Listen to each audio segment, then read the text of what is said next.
Hello, everyone, and welcome to this meditation. And what I've been doing this week is offering some meditation, some guided meditation around some of the very basic topics of insight meditation, the way we teach it here at IMC: breath, body, emotions, today on thinking, but doing so in a way that then creates a reference point or a support for understanding the Four Noble Truths. So mindfulness of the body is a powerful support for understanding dukkha, the first noble truth of suffering. And mindfulness of emotions is a useful reference point for understanding the cause of suffering. And today I'm going to do mindfulness of thinking as a reference point to the cessation of suffering. So one of the powerful things in meditation is to understand the difference between discursive thinking and a quieter, more deeper, more softer, gentler way of thinking, which does not involve conversations, stories, projections of imaginary futures. It doesn't involve movies in the head or great visions of things to come or things past, living in memories. There's a simpler thinking that has to do with just here and now, recognizing what's happening, little bit giving ourselves very simple meditation instructions with what is happening. So if we're thinking a lot about the past memories, to very gently and quietly use those thoughts that bring you into the present moment by recognizing, oh, these are memory thoughts, and I'm very interested in them, I'm fascinated by them, or I'm getting angry because of them. So without any more elaboration, just very quietly, almost as if you're your own best friend who's sitting and just listening to you and kind of reporting back what's happening, naming what's going on for you, so you can see for yourself better. You're the kindest person you know that's kind of sitting with you and just there, knowing, seeing directly what's happening now. And so thinking about the future, and all these thoughts of conversations we have to have, quietly say, oh, now I'm having a conversation. Now I'm planning what I'm going to say, and that's what's happening in the present moment, and that feels like a lot of tension in my forehead or in my brain. And with that, there'll come a time when you can see that discursive thoughts, thinking, stops. It doesn't have to stop for long. Maybe there's a long run-on sentence of what we're telling ourselves something, and then there's a period, and there's a pause, there's a cessation, an ending, before there's a new beginning. And to start seeing the ending, the stopping, the pausing in between these discursive thinking, conversational thinking that we can have in the mind, the story-making mind, and to feel and sense the end of the story, the end of the conversation, not because the partner has ended, because it's all in our own mind. And so to see it's possible for a few moments to dwell, to abide here and now, breathing, attentive, attending from some deeper place inside, attending with gentle thoughts that keep you in the present, that are about the present, the kind of gentle thoughts about what's happening now that encourages calming down, that have a calming effect, that slows the discursive thinking down. And so that you see that the continual, the continuity, the continuation, ongoing stream of story making that we can live in doesn't have to be continuous. And therefore, the impact, the influence, the conditioning, the emotional quality of that thinking doesn't have to keep churning our hearts. There can be a pause, there can be a stopping, and to begin appreciating, valuing that stopping, that pause, that cessation, however brief it might be. We often overlook it because we're so interested in what we're thinking about. We're so racing ahead. Like the classic ancient metaphor of a monkey that swings from branch to branch, that as soon as it's grabbed one branch, it's already reaching for the next.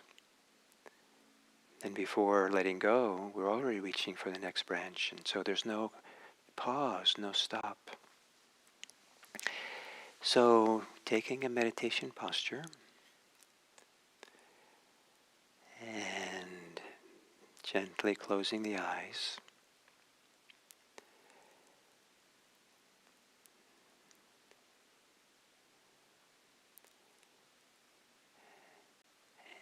And take a few moments to be here and now in a definitive way. So there's no question that you're here and now. And maybe that can be done with the support of your body, taking some long, deep breaths, really feeling your body from the inside out as you breathe in, and then settling, relaxing, letting go as you exhale.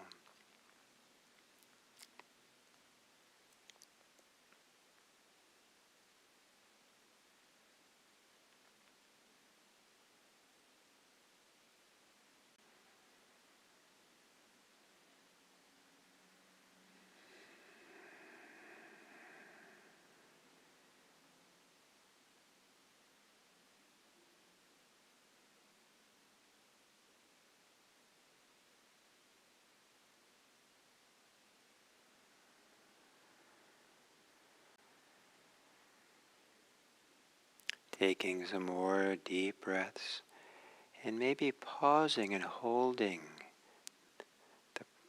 at the very top of the inhale or the end of the exhale, just very briefly, to see if they're in the holding the breath, not breathing, that there actually can be some deeper connection to the body, stepping out of the stories of the mind, a deeper relaxation, and then allowing the exhale, allowing the inhale. And that pause might be just 2 seconds.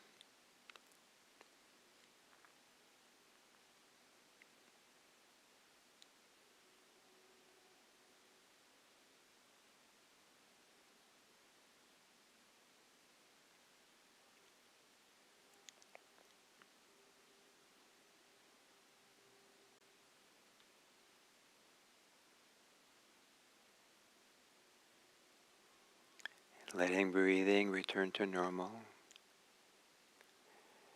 And for 3 or 4 breaths, relax the body as you exhale.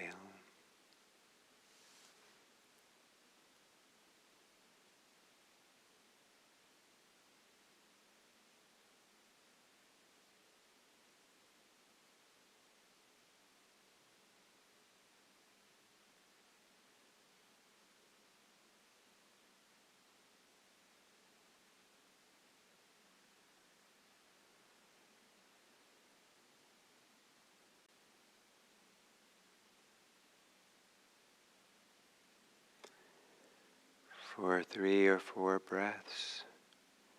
On the exhale, relax the heart center, softening in the heart.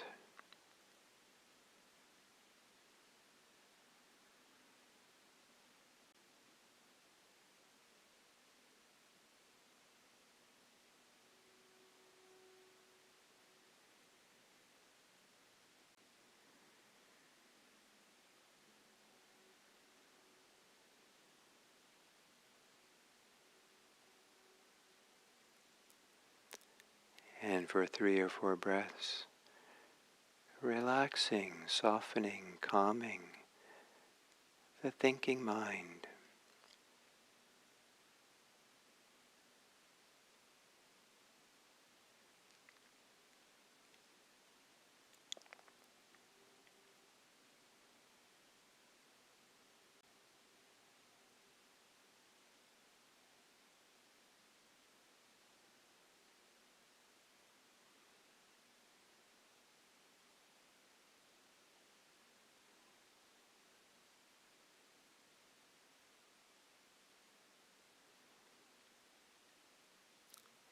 And then, if it's comfortable for you, to center yourself on the body breathing, wherever it's easiest or most enjoyable, to feel the body breathing in the belly, the chest, or the nose.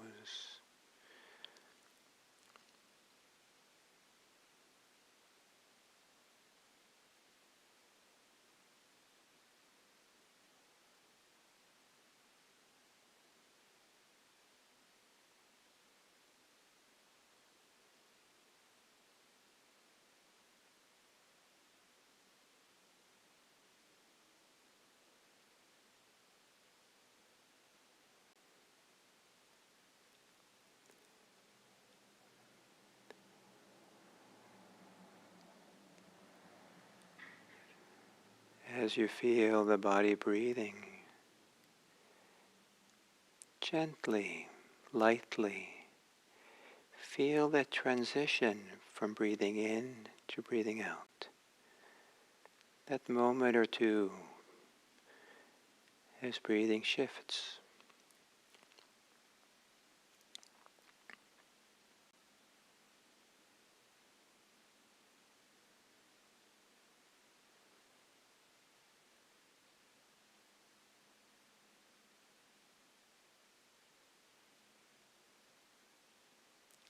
Let the thinking mind become quieter, so you can sense and feel the end of the inhale and beginning of the exhale.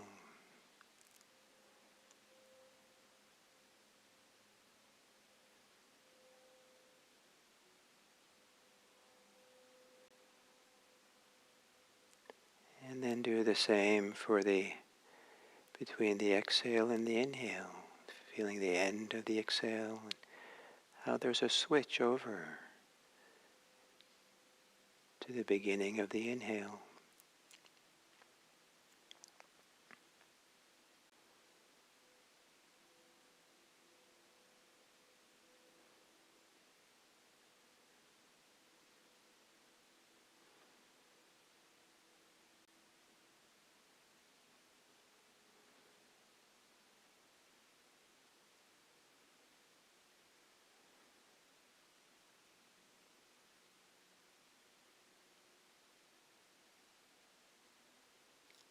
And as you continue breathing, when you get to the top of the inhale, notice if your mind has gotten involved in discursive thinking. And if it has, relax, soften, let go as you exhale.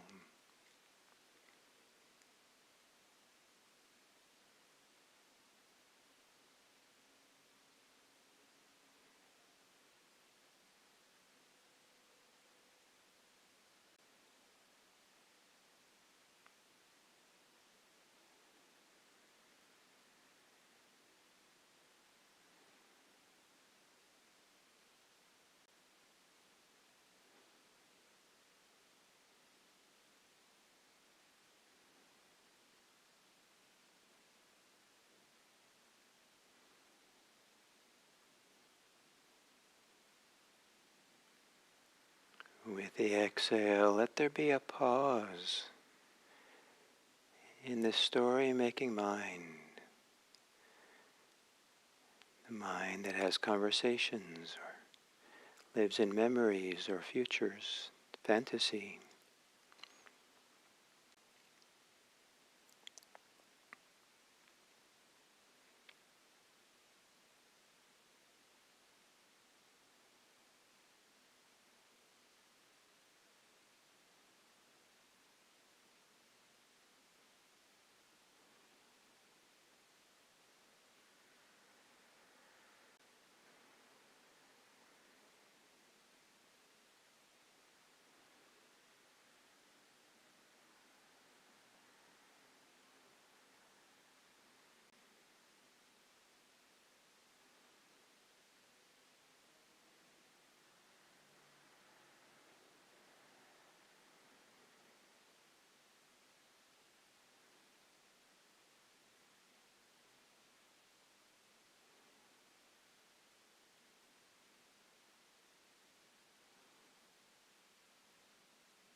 the end of the exhale,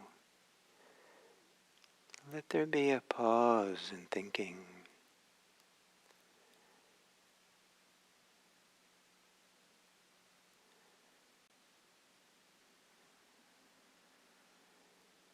And for the moment or two that it pauses, appreciate the quiet.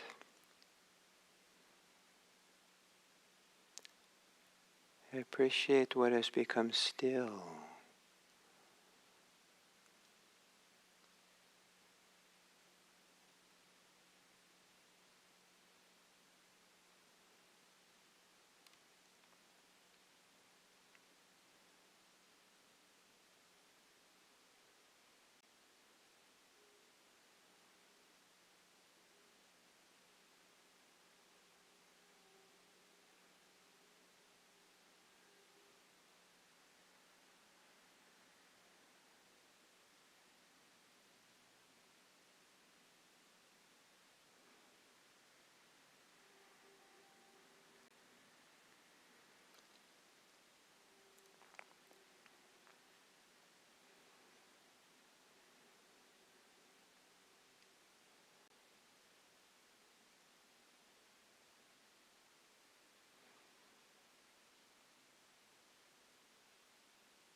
Feel just beyond the edges of your thinking. Whatever you're thinking doesn't fill the universe. There's a before those thoughts, there's an after those thoughts. And there's all the space in the universe beyond the edges of your thoughts.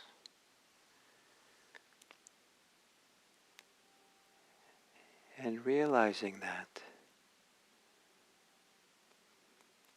maybe you can have the pause of your discursive thinking and appreciate how that part of the mind has become quiet.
we can have an invaluable life without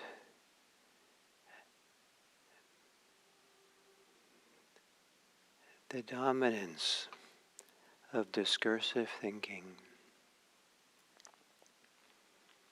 There can be quieter, softer, gentler ways of thinking about the present.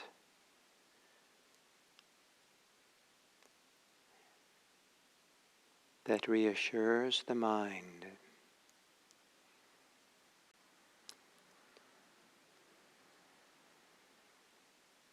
So the mind, the thinking mind, the discursive mind, can become quieter.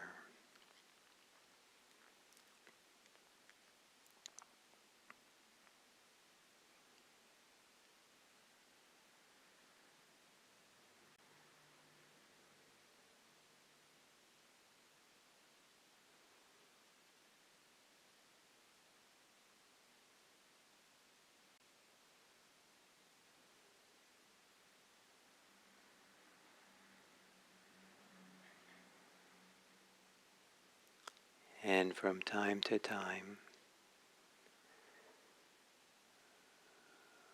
we can be aware of the end of stories, the end of discursive thinking.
And as we come to the end of this sitting,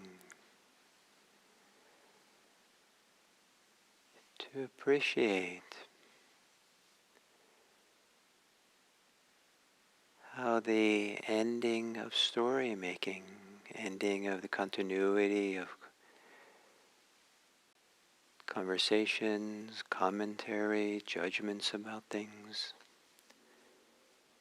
creates more space for calm, for peace, for us to be able to hear a quieter voice within.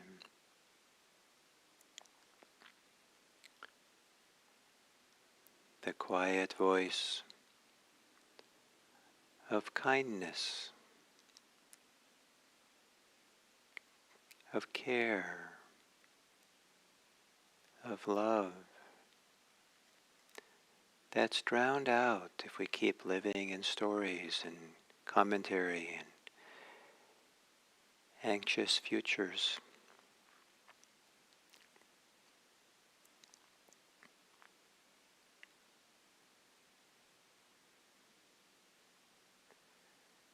The end of storytelling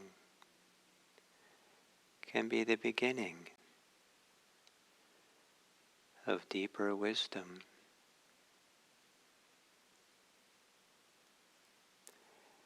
May it be that as we go into our life on this day,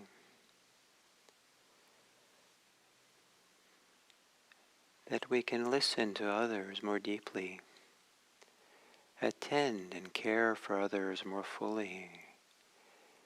If we don't see the world and see others through the filter of our story-making mind, the filter of still living in the memories or the projections,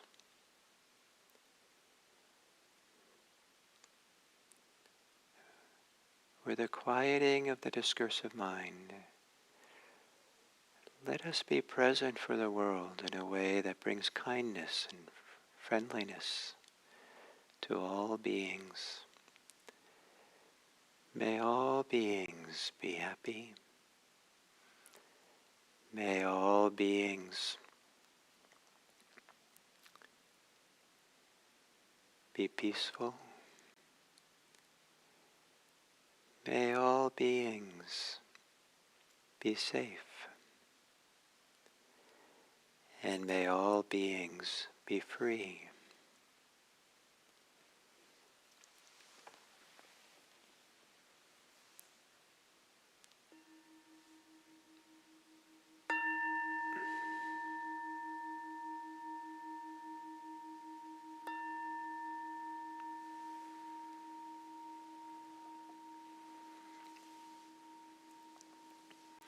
Thank you.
Hello and welcome to this fourth talk on the Four Noble Truths.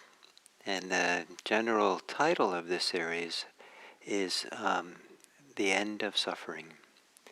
And that's the purpose of the Four Noble Truth teachings, is that the optional emotional pain that we feel, the emotional pain that arises because somehow there's a reactivity inside of us, somehow there's craving, there's a compulsion, attachment that we engage in, and the very attachment itself is painful.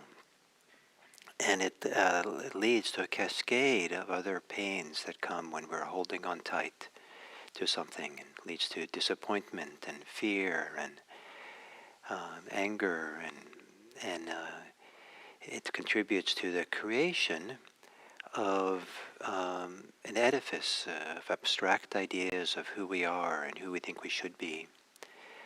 So part of our identity is the result of our stories we tell about ourselves, and stories that our society tells about what it means to be a human being, or it says who we are.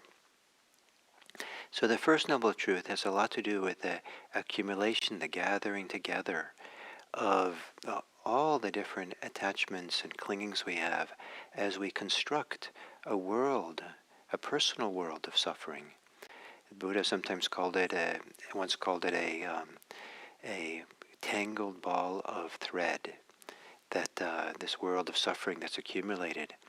And it's hard to sometimes understand even why we're suffering, or sometimes suffering can be so integral to our whole experience of self that it's our identity, it's who we are, it's inconceivable. We could be something else than someone who, than being the suffering that we have.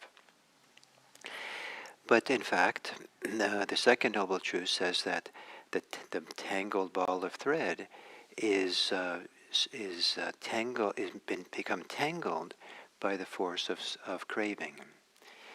Other place, the Buddha talks about clinging and craving being the seamstress that sews together this edifice, this tapestry of attachments that often we're a walking manifestation of. And so to begin getting our handle on this idea of attachment, craving, clinging, compulsion, and one of the places to see it is in the story-making mind, the discursive mind. It can be quite phenomenal, the spinning of the mind, the churning, the moving on and on and on, thinking about something. And even if you're successful at letting go and stopping, it just comes right back, just there to spin out stories. And some people have no trouble with the thinking mind, the discursive mind, because they just believe it, they're invested in it, they think that that's who they are. And so even though a thinking mind the discursive mind might be painful, they just go along with it because it has authority. If we think it, we should believe it. And if we think it, then it says something about me, that's who I am. Whatever, there's a strong attachment to discursive thoughts, strong attachment to stories, strong identification and sense of self that gets built on the domain of discursive, conversational thoughts that we have, commentary that we have, the world of judgments and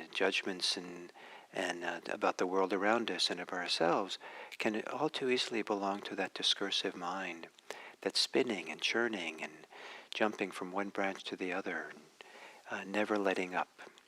And so the continuity of thinking can just give a sense that we're always supposed to be doing. This is what life is. And but as we get a handle on craving and clinging and attachment, and they begin to soften as we meditate and relax more deeply, there are well springs inside of deeper sources of understanding, even of ways of thinking that are not discursive thinking. It's not running along telling stories or rehearsing stories or repeating the stories of the past. And one of the remarkable things that can happen is that the discursive mind becomes quiet and still. And it can be such a relief. It can be such a relief and to have that release. And that's why some people distract themselves from their discursive thinking mind by doing something that's very distracting. Reading a book or watching a movie or going for a walk in a park or doing some kind of exercise or going to sleep, because it stops this endless churning of the mind that is not emotional free. It carries a lot of emotional baggage, and it's almost like we're creating an atmosphere through discursive thinking, that then that atmosphere comes back and has a profound effect on us. It can create a conditioning for ourselves. And so to have that become quiet can be such a relief. And it's very important not to think that meditation is about quieting every thinking. there is very subtle, quieter thinking, more like thoughts. Rather than continuous thinking, there's very quiet thoughts about the present moment that can come out of wisdom, can come out of kindness, can come out of a gentleness or a sensitivity to what's happening. That's very simple and doesn't carry the valence of attachment. It doesn't carry the weight of attachment, of clinging, of compulsion. It's just there softly, lightly. And we can see that the discursive thoughts and the emotions that go along with them maybe have stopped for a while, have paused. And so the second noble truth is the cessation of suffering, which can happen on many different levels.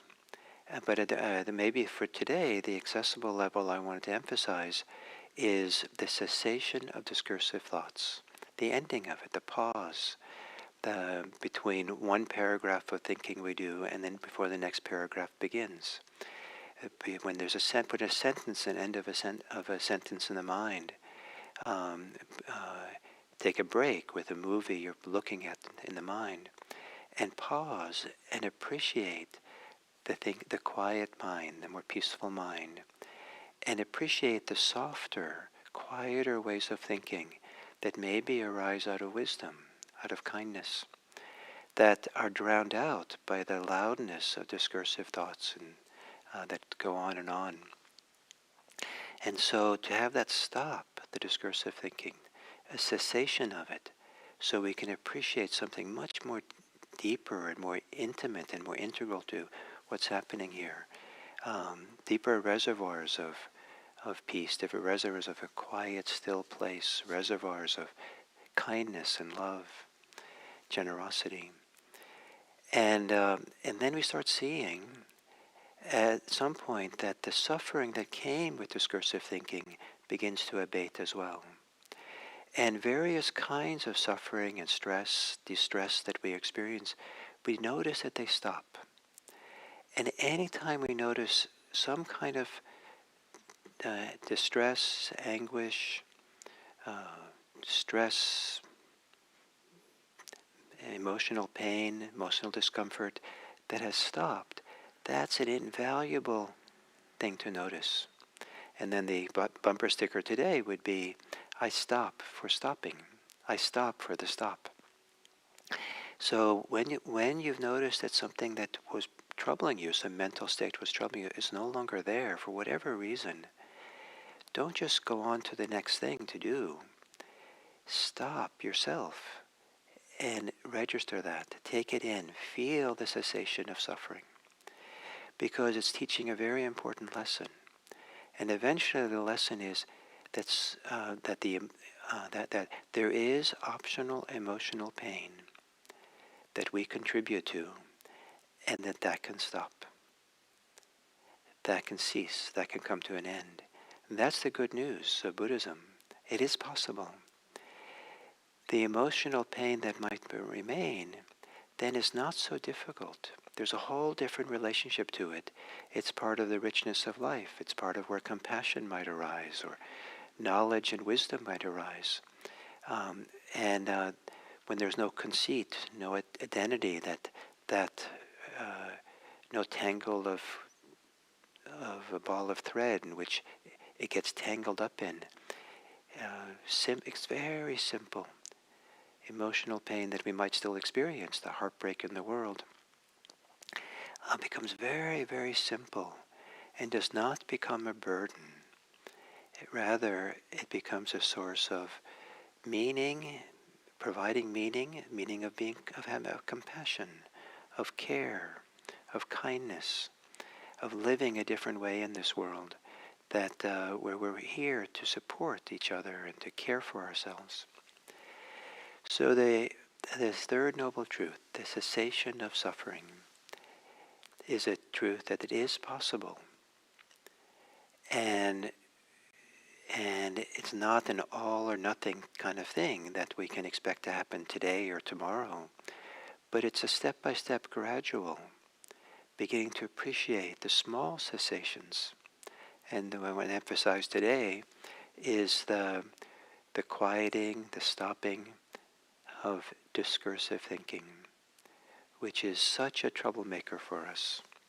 Be careful that you don't invest too much importance in the story-making mind, that you don't give it too much authority over you, because the optional suffering that we can experience around our stories has a lot to do by the amount of authority we give those stories, we grant those stories, how much we invest ourselves in those stories, and how much we identify, or our sense of identity gets tangled up in those stories.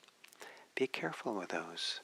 And one way to be careful is to begin noticing and seeing all the little places in the day where the story-making mind stops, for whatever reason.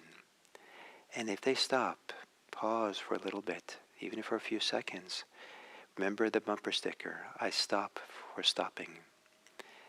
And then to pause even more, to take it in. Feel the goodness of that, and see if that pausing of stories can connect you to something deeper inside. A deeper wisdom, deeper love, deeper peace.